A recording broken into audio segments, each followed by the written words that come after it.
Hello, readers of Every Word, and welcome to EveryWord365. I'm your host, Christina Munoz-Madsen, and today we are reading over Luke 7 through 9. Once again, so many good stories and lessons in today's reading. What jumped out to you?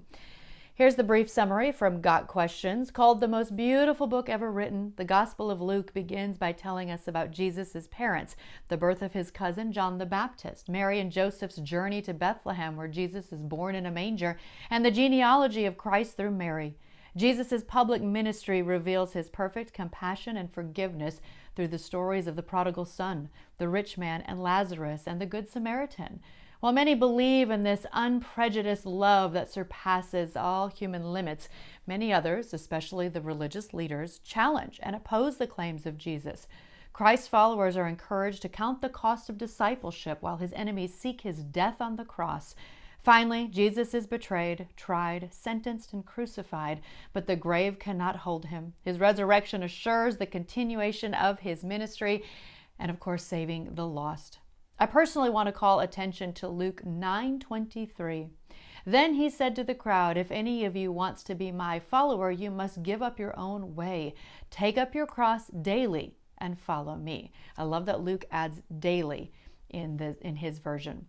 The phrase "take up your cross" has been given lots of different meanings over time. So I know this entry from Got Questions is very long, but I believe so much that this is what we are called to do as Christ followers that I wanted to share the whole thing with you.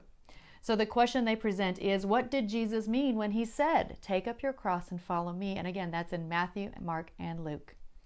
Let's begin with what Jesus did not mean. Many people interpret cross as some burden they must carry in their lives, a strained relationship, a thankless job, a physical illness. With self-pitying pride, they say, "That's my cross I have to carry," or "That's my cross to bear." Such an interpretation is not what Jesus meant when he said, "Take up your cross and follow me." When Jesus carried his cross up to be crucified, no one was thinking of the cross as symbolic of a burden to carry. To a person in the first century, the cross meant one thing and one thing only: death by the most painful and humiliating means human beings could develop. 2,000 years later, Christians view the cross as a cherished symbol of atonement, forgiveness, grace, and love. But in Jesus' day, the cross represented nothing but a torturous way to die. Because the Romans forced convicted criminals to carry their own crosses to the place of crucifixion, bearing a cross meant carrying their own execution device while facing ridicule along the way to death. It's like carrying your own execution chair. Therefore, "take up your cross and follow me" means being willing to die in order to follow Jesus. This is called dying to self. It's a call to absolute surrender. After each time Jesus commanded cross-bearing, he said, "For whoever wants to save his life will lose it, but whoever loses his life for me will save it." What good is it for a man to gain the whole world and yet lose or forfeit his very self? Although the call is tough, the reward is matchless. Wherever Jesus went, he drew crowds. Although these multitudes often followed him as Messiah, their view of who the Messiah really was and what he would do was distorted. They thought the Christ would usher in the restored kingdom. They believed he would free them from the oppressive rule of the Roman occupiers. Even Christ's own inner circle of disciples thought the kingdom was coming soon. When Jesus began teaching that he was going to die at the hands of the Jewish leaders and their Gentile overlords, his popularity sank. Many of the shocked followers rejected him. Truly, they were not able to put to death their own ideas, plans, and desires and exchange them for his. Following Jesus is easy when life runs smoothly. Our true commitment to him is revealed during trials. Jesus assured us that trials will come to his followers. That's John 16:33. Discipleship demands sacrifice, and Jesus never hid that cost. In Luke 9:57 through 62, 3 people seemed willing to follow Jesus. When Jesus questioned them further, their commitment was half-hearted at best. They failed to count the cost of following him. None was willing to take up his cross and crucify upon it his own interests. Therefore, Jesus appeared to dissuade them. How different from the typical gospel presentation.